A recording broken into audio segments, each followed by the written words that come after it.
Police મથકે વાર્ષિક inspection નિમિત્તે લોક દરબાર યોજાયો। ઉમરપાડા ખાતે એસપી હિતેશ જોયસરના અધ્યક્ષસ્થાને લોક દરબાર યોજાયો।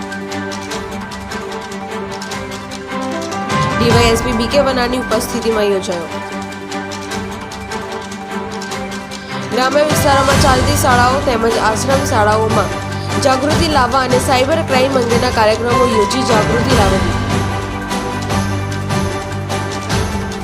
પોલીસ અને લોકો વચ્ચેનો સમન્વય જળવાઈ રહે તેવા પ્રયાસો કરવા માટે અનુરોધ કરાયો।